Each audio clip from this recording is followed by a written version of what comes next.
Hello students, वैदिक में आपका स्वागत है। आज हम क्लास 10 का कोऑर्डिनेट ज्योमेट्री का प्रश्नावली 7.2 का शेष प्रश्नों को कंप्लीट करने वाले हैं।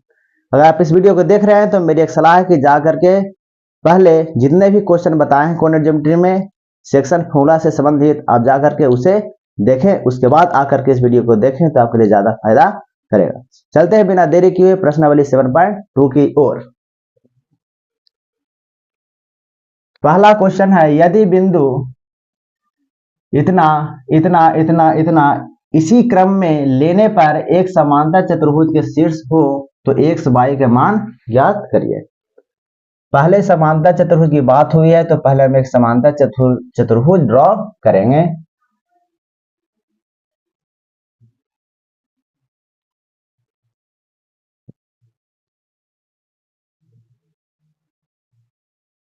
मान लेते हैं ए, जिसका कोऑर्डिनेट 1,2 है।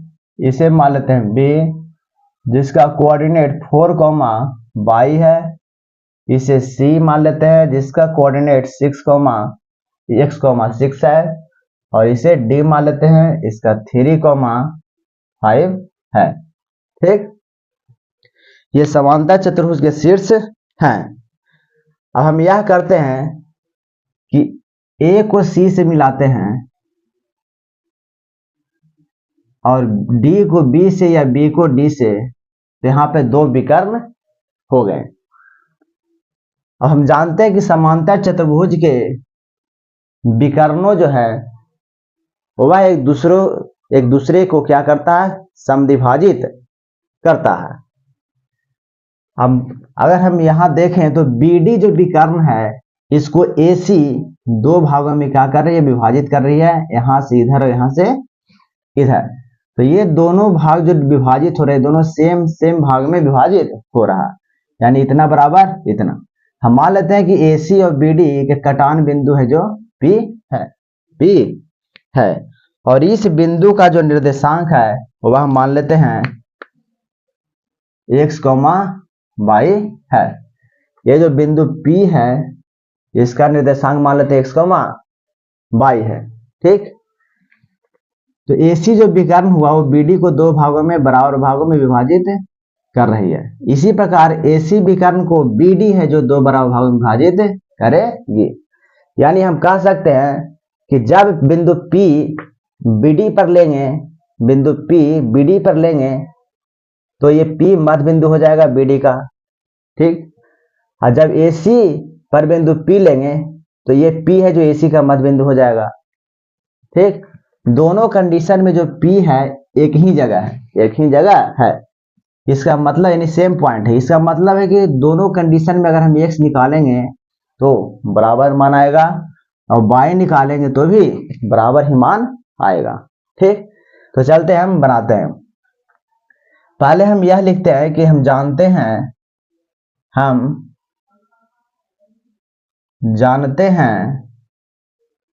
कि समांतर चतुर्भुज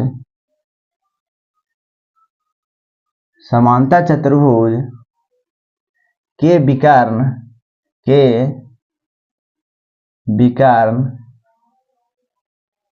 एक दूसरे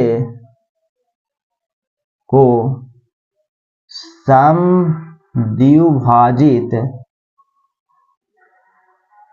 करती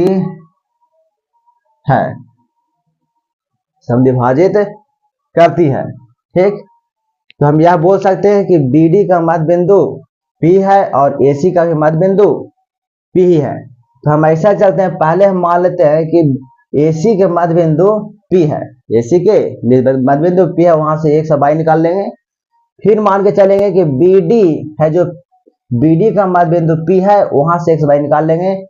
x और y का जो मान आएगा दोनों कंडीशन वो दोनों सेम आएगा, यानी समीकरण 1 और समीकरण 2 3 4 मान लेंगे। फिर कंपैरिजन करके x का मान और y का मान निकाल लेंगे।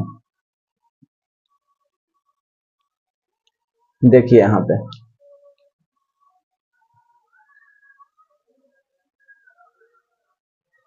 x y मानने से अच्छा है कि हमें a और b मानना चाहिए, क्योंकि x y ऑलरेडी दिया हुआ है। हम ऐसा करते हैं कि ए और बी मान लेते हैं, ए और बी मान लेते हैं, ए और बी मान लेते हैं। ठीक, ए कॉमा बी,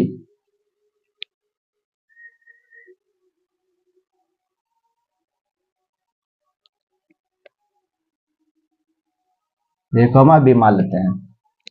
चलते हैं, जब चूंकि जब बिंदु P BD का मध्य बिंदु हो, जब मध्य बिंदु होगा तो हम मान लेते हैं ये x1 है, सॉरी AC मान लेते हैं, पहले AC मान लेते हैं, ये x1 हो जाएगा, ये y1 हो जाएगा, ये x2 हो जाएगा, ये y2 हो जाएगा। ठीक, तो ये a बराबर क्या लिखेंगे, a बराबर लिख सकते हैं x1 प्लस x2 बटे 2, x1 प्लस x2 बटे 2। ठीक, तो x1 के स्थान पर हो जाएगा 1 प्लस x2 के स्थान पर हो जाएगा x बटे 2, ये हो गया a बराबर। इसे मान लेते हैं समीकरण 1। ठीक, बिंदु P AC का मध्य बिंदु है, तो a निकल गया है, तो b कैसे निकलेगा, तो b बराबर भी लिख सकते हैं y1 प्लस y2 बटे 2, y1 के स्थान पे 2 प्लस y1 के स्थान पे 2, y2 के स्थान पर 6 बटे 2, यानी 8 हो गया बटे 2, यानी 4 दूना 8, यानी b बराबर 4। इसे मान लेते हैं समीकरण 2, समीकरण 2 मान लेते हैं।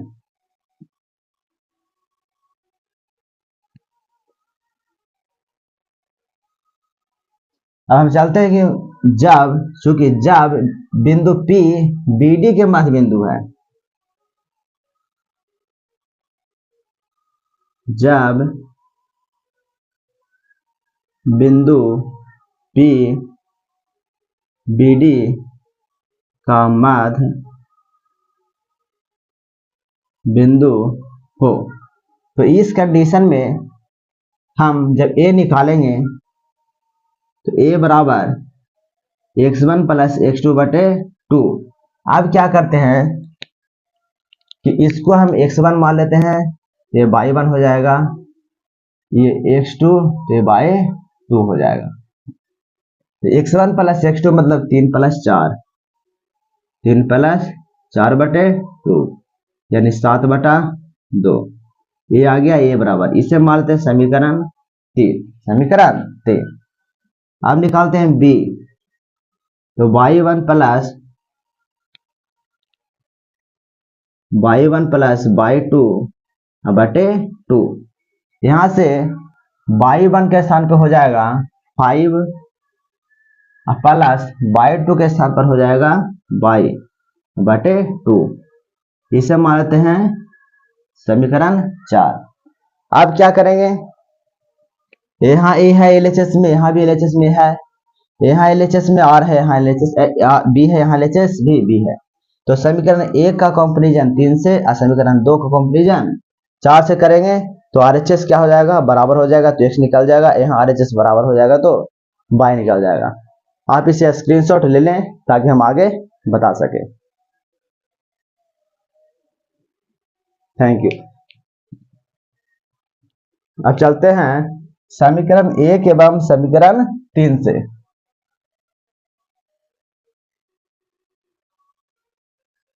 समीकरण 1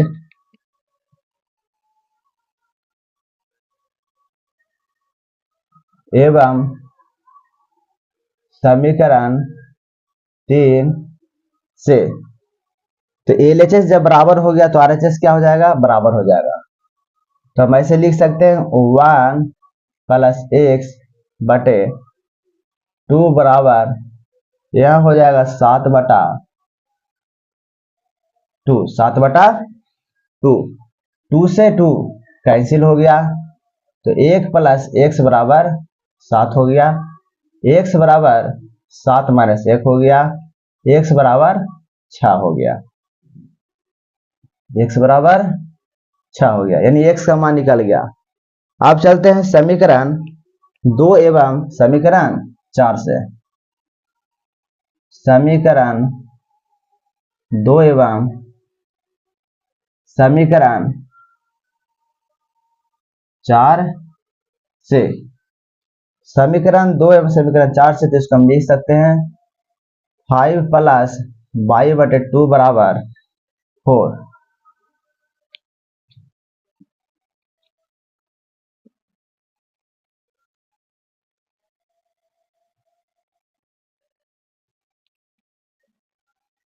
ये हो जाएगा 5 प्लस वाई बराबर 4 दूना 8, यानी वाई बराबर 8 माइनस 5, यानी वाई बराबर 3, वाई बराबर 3, यानी x का मान आ गया, x बराबर हो गया 6 और y बराबर 3।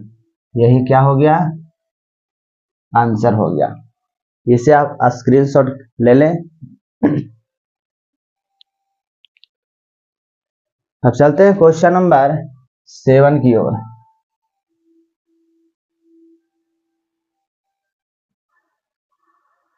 क्वेश्चन नंबर 7 में कह रहा है कि बिंदु ए निर्देशांक, बिंदु ए के निर्देशांक ज्ञात कीजिए, जहां ए भी एक वृत्त का क्या है, व्यास है, जिसका केंद्र इतना है और बी के निर्देशांक इतना है। यानी व्यास का एक छोर का निर्देशांक दिया हुआ, दूसरे छोर का निर्देशांक पूछ रहा है। क्वेश्चन नंबर 7, सबसे पहले एक वृत्त बनाएंगे,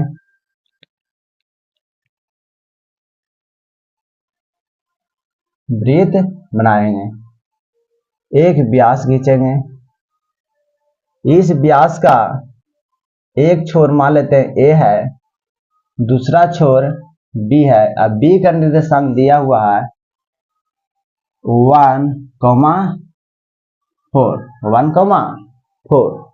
इसका जो सेंटर है, जो केंद्र है, इसका नाम देते हैं सी। इसका निर्देशांक भी दिया हुआ है 2,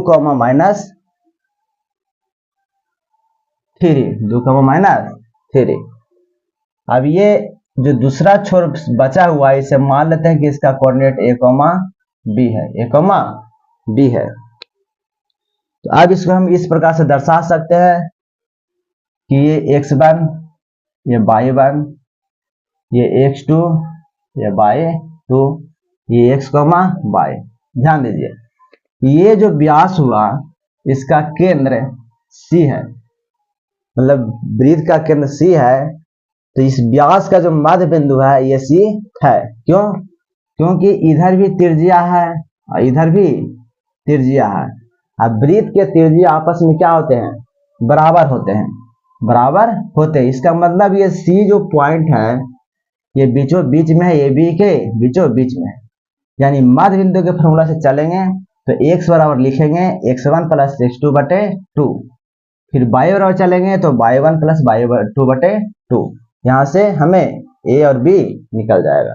ठीक, तो लिखते हैं चूंकि बिंदु C AB के मध्य बिंदु, AB का मध्य बिंदु, AB का मध्य बिंदु है, AB का मध्य बिंदु है। तो चलते हैं मध्य बिंदु के सूत्र से। मध्य बिंदु के सूत्र से क्या होता है, x बराबर x1 प्लस x2 बटे 2। x के साथ 2 हम पुट कर सकते हैं, जी हाँ पुट कर सकते हैं। x1 के स्थान पर a पुट कर सकते हैं, x2 के स्थान पर 1 पुट कर सकते हैं बटे 2। तिरछा तिरछे गुना करेंगे तो 2 दूना 4, ए बराबर 4 माइनस 1, ए बराबर 3। इसी प्रकार हम 22 से चलेंगे तो b निकल जाएगा, y बराबर y1 प्लस y2 बटे 2। तो y के स्थान पे माइनस 3 बराबर y के स्थान पे माइनस 3, y1 के स्थान पे b प्लस y2 के स्थान पर 4 बटे 2, b प्लस 4 बराबर माइनस 6। तो b बराबर -6, इधर प्लस में है तो उधर जाकर हो जाएगा -4। तो b बराबर -10। यानी व्यास का जो दूसरा छोर है a, वो ए बी माने थे, उसका मान आ गया a बराबर 3 और b बराबर -10। तो हम लिख देते हैं यहाँ पे, चूंकि a कॉमा b बराबर a का मान आया है 3 और b का आया है -10, यही हो जाएगा आंसर। आप इसे स्क्रीनशॉट ले लें। चलिए चलते हैं क्वेश्चन नंबर 8वां की ओर।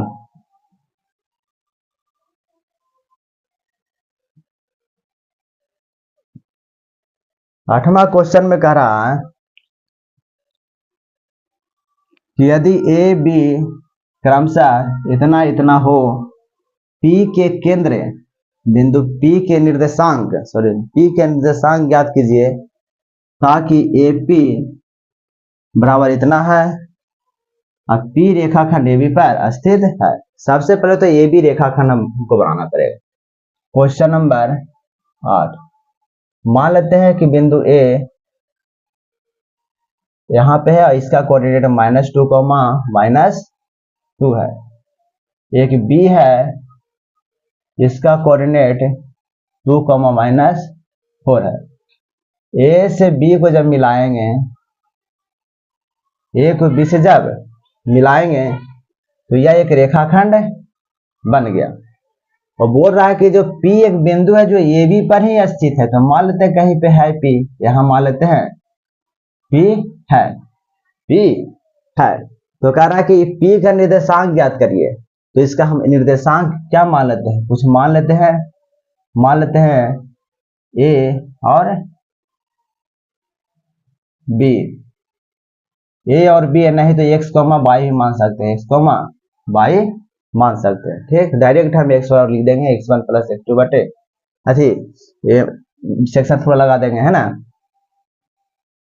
अब क्या क्या दिया हुआ, AP बराबर 3/7 गुना AB। AP बराबर दिया हुआ है, चूंकि AP बराबर दिया हुआ 3/7 गुना AB। इसे हम ऐसे लिख सकते हैं AP बटा AB बराबर 3/7 लिख सकते हैं, हाँ लिख सकते हैं। इसका मतलब है कि AP हो गया 3, लेकिन AB हो गया कितना 7। हमको लाना है PB, था ना, M1 और M2 निकलेगा। तो ऐसा करते हैं, यहाँ AP बराबर हो गया 3 और AB बराबर हो गया 7। तो PB बराबर लिख सकते हैं AB माइनस AB के स्थान पे 7 और -3 यानी 4। PB कितना आ गया, ये आ गया 4। अब M1 हो गया 3 और M2 हो गया 4। अब हम सेक्शन फॉर्मूला यानी विभाजन सूत्र लगा करके XY निकाल सकते हैं। चलते हैं विभाजन सूत्र से। विभाजन सूत्र से x बराबर M1 into x2 plus M2 into x1 बटा M1 प्लस M2।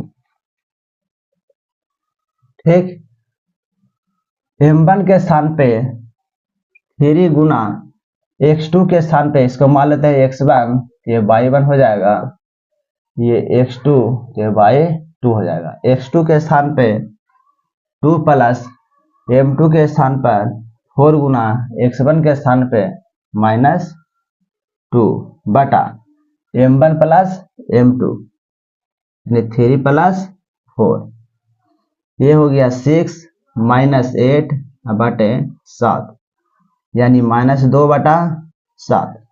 ये आ गया कौन सा, x बराबर -2 बटा 7, -2 बटा 7। ठीक, अब निकालते हैं y, यहीं पे निकल जाएगा, यहीं निकाल देते हैं।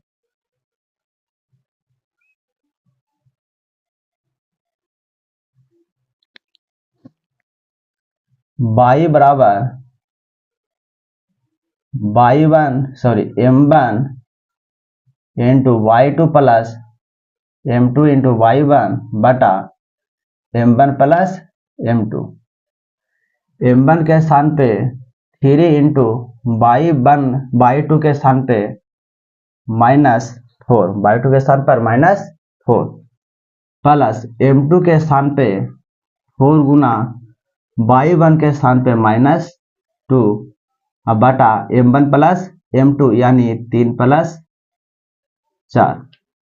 ये हो गया -12 -8 बटा 7 यानी y बराबर जो हो जाएगा वह हो जाएगा -20 बटे 7 यानी p x, y बराबर हो गया p -7 बटा -2 बटा 7, -20 बटा 7, यही हो जाएगा आंसर। आप इसे स्क्रीनशॉट ले ले। चलते हैं क्वेश्चन नंबर 9 की ओर।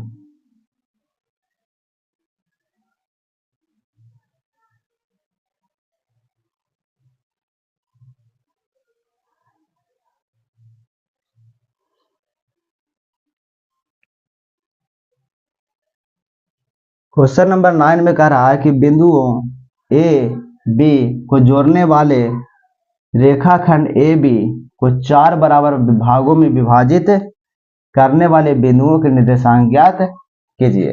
ठीक, सबसे पहले ए बी एक रेखाखंड बनाते हैं। तो मान लेते हैं कि ए पॉइंट यहाँ है जिसका निर्देशांक दिया हुआ -2, 2। एक पॉइंट मान लेते हैं बी,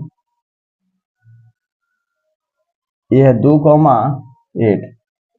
ए को बी से क्या करना है, मिलाना है। ठीक, अब कह रहा है कि ए बी जो रेखाखंड बना है ना, इसको 4 भाग विभाजित बिंदु कर रही है। तो आप ये बताइए, अगर एक बिंदु देंगे समान भाग विभाजित कर रही है, अगर एक बिंदु देंगे तो के भाग में बांटा, 2 भाग में। चलिए 2 बिंदु दिए तो 1, 2, 3 भाग में, और 4 बिंदु दिए तो 1, 2, 3 4 भाग में बट गया। ये चारों भाग जो बटा है, मान लेते हैं कि ये पॉइंट का निर्देशांक C है और A, B है। इसका D मान लेते हैं, स्मॉल c और D मान लेते हैं, और इसका E मान लेते हैं, P और Q मान लेते हैं निर्देशांक। ठीक, तो कह रहा है कि जो AC जो है ना, इतना बराबर इतना CD बराबर D बराबर ये B है। ठीक, यानी जो 3 बिंदु आप लिए हैं ये डी ए बी पर, ये तीनों बिंदु है जो इस ए बी को बराबर बराबर भाग में क्या कर रही है, विभाजित कर रही है। तो आप निकालिए C का कोऑर्डिनेट, आप निकालिए D का कोऑर्डिनेट और आप निकालिए E का कोऑर्डिनेट। कैसे निकलेगा, तब देखिए यहाँ पे अगर आप हम मानते हैं कि AC अगर 1 है, AC अगर 1 है तो CD कितना होगा, ये भी 1 होगा, डी कितना होगा, ये भी 1 होगा, क्योंकि ऑलरेडी बोल दिया है कि जो पॉइंट आप जो ले रहे हैं ये भी पर 3 पॉइंट, वो है जो बराबर भागों में विभाजित कर रही है बी को, तो ये भी कितना हो जाएगा, 1 हो जाएगा। ठीक, यानी अगर हम डी का यदि निकालने के लिए सोच रहे हैं तो क्या हम ऐसा कह सकते हैं, डी है जो ए बी के मध्य बिंदु में है ना। क्यों? क्योंकि इधर भी 2 हो जाएगा, इधर भी 2 हो जाएगा, यानी बीचों बीच में कौन हो जाएगा, मध्य बिंदु हो जाएगा। ठीक, जब ये निकल जाएगा x1 प्लस x2 बटे 2 और y1 प्लस y2 बटे 2 करके सी डी निकल गया। तो अब ध्यान दीजिए, ये ज्ञात हो गया तो हम सी निकाल सकते हैं आराम से। सी भी है जो ए डी के मध्य बिंदु हो जाएगा, इधर भी एक इधर भी एक है, तो इतना प्लस इतना बटे 2 करके ए निकल जाएगा, इतना प्लस इतना बटे 2 करके बी निकल जाएगा। इसी प्रकार हम इसे भी निकाल सकते हैं। ठीक, तो चलिए निकालते हैं।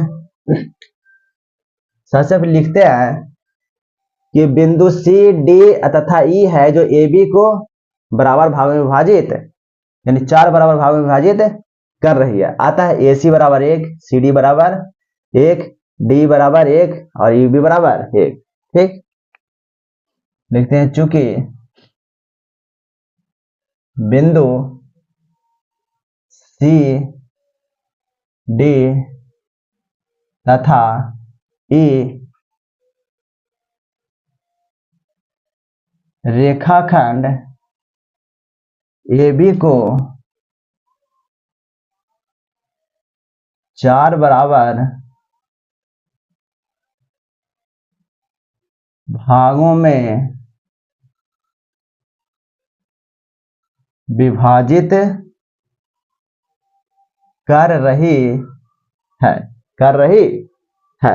बहुत अच्छा, इसीलिए हम बोल सकते हैं AC बराबर, इसीलिए हम बोल सकते हैं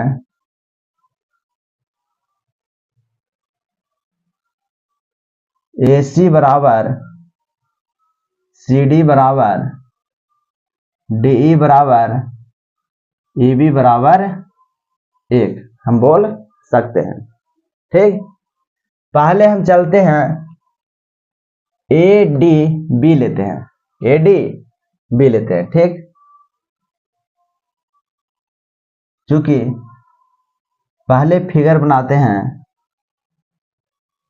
या लिखते हैं D है जो AB का मध्य बिंदु है, चूंकि D बिंदु D या जब लिखते हैं, चलिए ठीक है, बिंदु D AB का मध्य बिंदु है, यानी फिगर हो जाएगा, फिगर जरूर बनाना है, फिगर बिना बनाए हुए मत बनाइए। A -2, D C, D और B 2, 8। ठीक, ये बराबर ये है, क्यों? ये भी 2 है, ये भी 2 है। ठीक, तो D है जो AB के मध्य बिंदु हो गया, तो हम मान लेते हैं कि ये x1 है, ये y1 है, ये x और ये y, ये x2 और ये y2 है। ठीक, अब चलते हैं विभाजन सूत्र से या मध्य बिंदु के फॉर्मूला से। मध्य बिंदु के सूत्र से x बराबर हम लिख सकते हैं x1 प्लस x2 बटे 2। तो x के स्थान पे हम c दे सकते हैं और x1 के स्थान पे -2 प्लस और x2 के स्थान पे 2 बटा 2। 2 से 2 कैंसिल हो गया तो 0/2 हो गया। इसका मतलब c बराबर 0 हो गया, c बराबर 0 हो गया। ठीक, इसी प्रकार हम y निकाल सकते हैं। y बराबर, चूंकि y बराबर y1 प्लस y2 बटे 2, y के स्थान पे d पुट कर सकते हैं, y1 के स्थान पे 2 प्लस y2 के स्थान पे 8/2, ये हो जाएगा 8×2 10/2, 10/2, 5×2 10, यानी डी बराबर हो गया 5, डी बराबर 5 हो गया।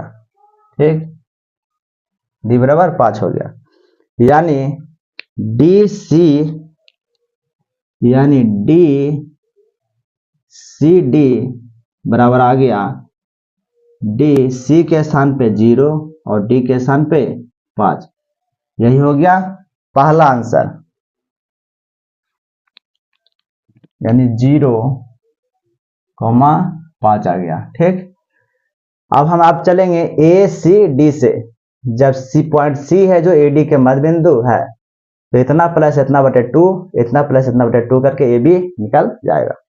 इसे आप स्क्रीनशॉट ले लें।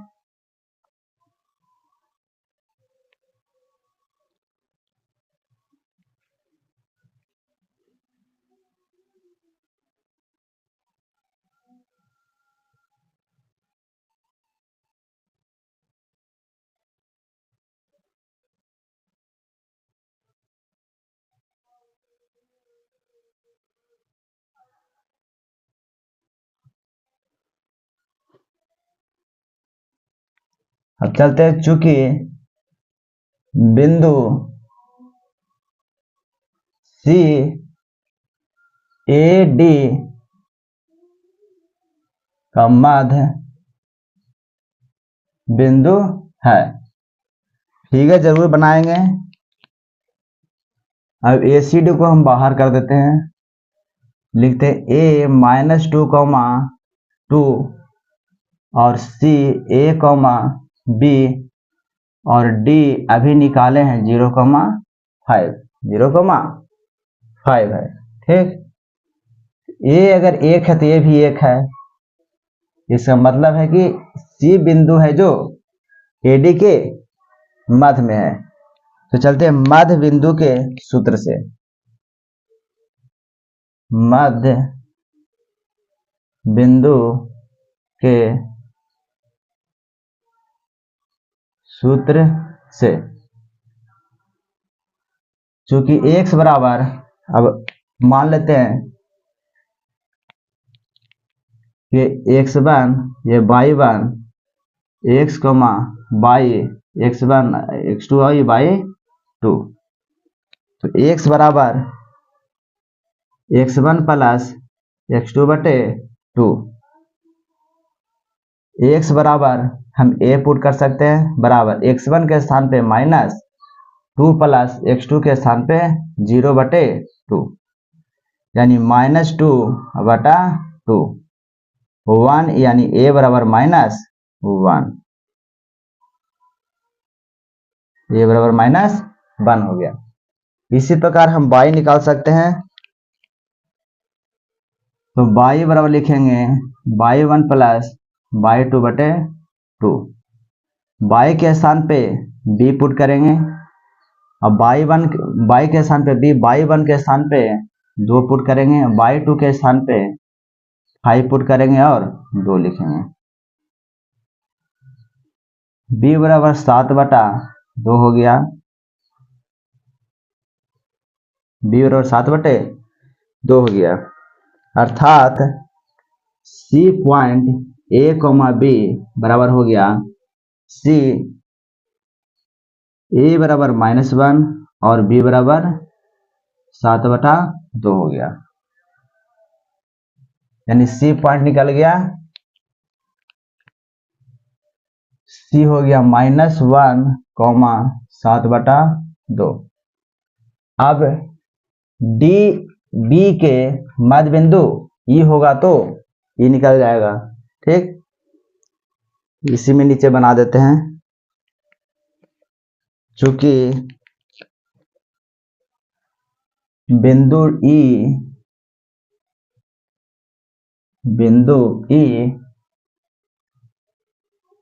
डी बी के या DB का मध्य बिंदु है। ठीक है, जरूर बनाएंगे आप। यहाँ है D 0,5, यहाँ है E P, Q, यहाँ है B 2,8। ठीक, इसे मान लेते हैं x1 y1 x by x2 by 2, ऐसा हम मान लेते हैं। ये एक है, ये भी एक है, ये भी एक है, यानी ई है जो BD के मध्य बिंदु हो गया, क्योंकि दोनों साइड क्या है, बराबर बराबर है। अब चलते हैं मध्य बिंदु के सूत्र से। मध्य बिंदु के सूत्र से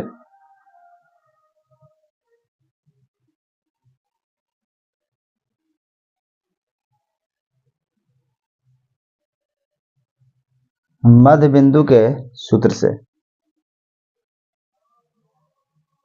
मध्य बिंदु के सूत्र से x बराबर x1 प्लस x2 बटे 2, x के स्थान पे p पुट करेंगे, x1 के स्थान पे 0 पुट करेंगे और x2 के स्थान पे 2 पुट करेंगे, बटा 2 बटा 2। p बराबर 2 बटा 2 हो गया, काट के 1 हो गया, इसलिए p बराबर 1 हो गया। अब हम y निकालेंगे,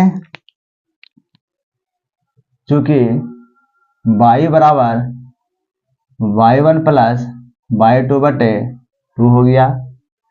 y के स्थान पे q पुट करेंगे, y1 के स्थान पे 5 और y2 के स्थान पे 8 बटा 2, इसीलिए q बराबर हो गया 13 बटा 2, 13 बटा 2, यानी E P, Q बराबर हो गया E P के स्थान पर 1 और Q के स्थान पर 13 बटा 2। अब सारे कोऑर्डिनेट को हम यहाँ पे लिख करके आंसर लिख देते हैं। पहले लिखते हैं CAB,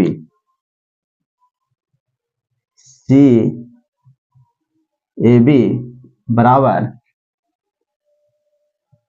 -1, यहाँ भी दर्शा देते हैं 1, 13 बटा 2, -1, 7 बटा 2, D C, D बराबर D C के स्थान पे 0 और D 5, E P, Q यानी 1, 13 बटा 2, यही क्या हो जाएगा, आंसर हो जाएगा। इसे आप स्क्रीनशॉट ले लीजिए। चलते हैं अब लास्ट क्वेश्चन, यानी क्वेश्चन नंबर 10।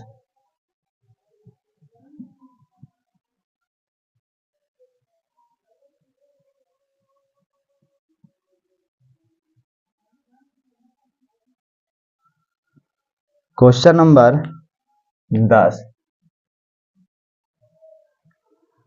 कहता है कि एक समांतर चतुर्भुज का क्षेत्रफल निकालना है जिसके शीर्ष इसी क्रम में दिया हुआ है, इसी क्रम में दिया हुआ है। सबसे पहले एक समांतर चतुर्भुज हम बनाएंगे।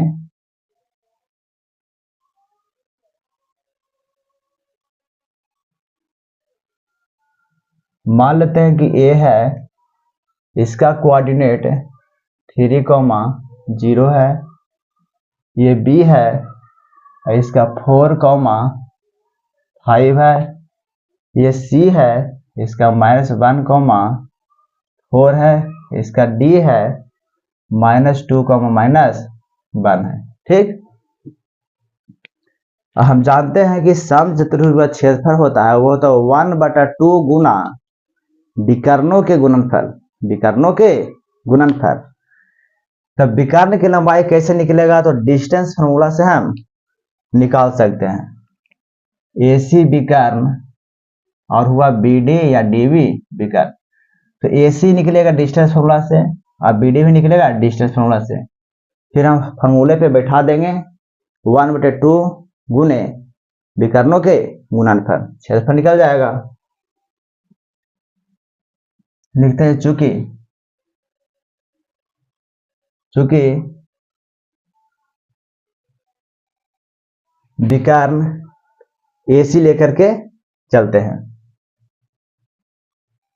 तो AC बराबर लिख सकते हैं x2 माइनस x1 का whole square plus y2 minus y1 का होल स्क्वायर।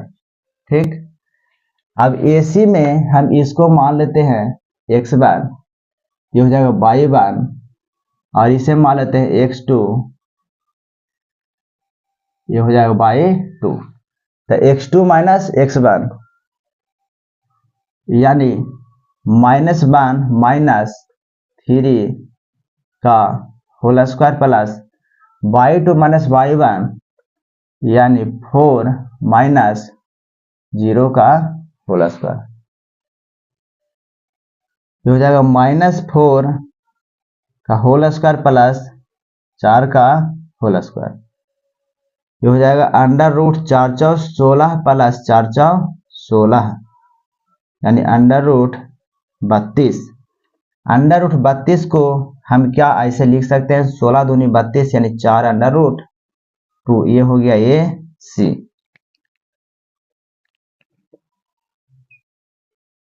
यानी AC की लंबाई आ गया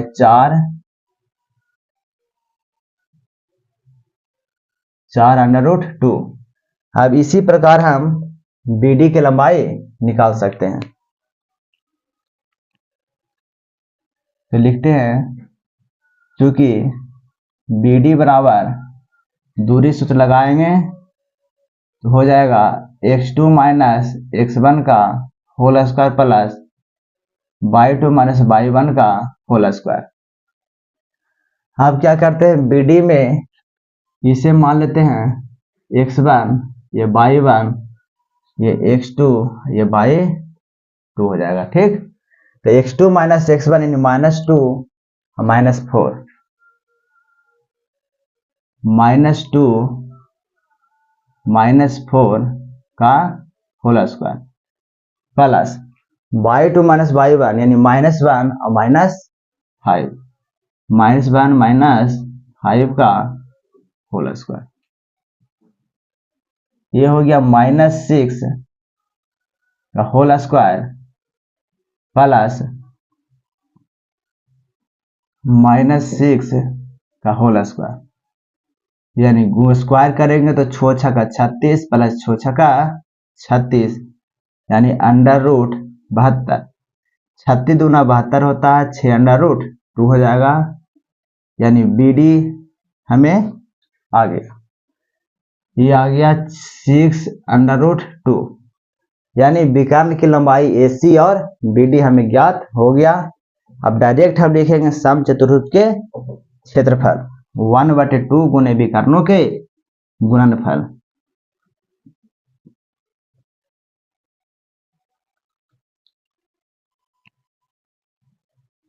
लिखते हैं चूंकि समचतुर्भुज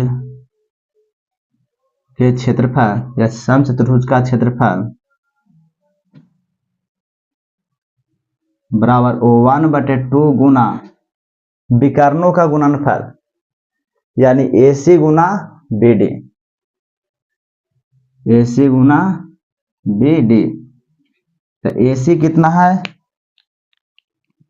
1/2 गुना AC हो जाएगा 4√2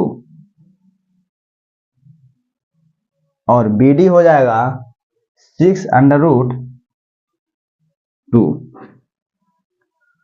1/2 गुने 6 चौ 24 हो गया, और √2 गुना √2 करेंगे तो 2 आएगा, 2 से 2 कैंसिल हो गया, यानी 24 वर्ग इकाई हो गया, 24 वर्ग इकाई, यही हो गया आंसर। इसे आप स्क्रीनशॉट ले लेंगे। Thank you. ये था प्रश्नावली 7.2 के सारे क्वेश्चन, यानी 7.2 के सारे प्रश्नों को हम कंप्लीट कर दिए हैं। इस वीडियो को देखने के लिए थैंक यू, धन्यवाद। मिलते हैं नए वीडियो में नए टॉपिक के साथ।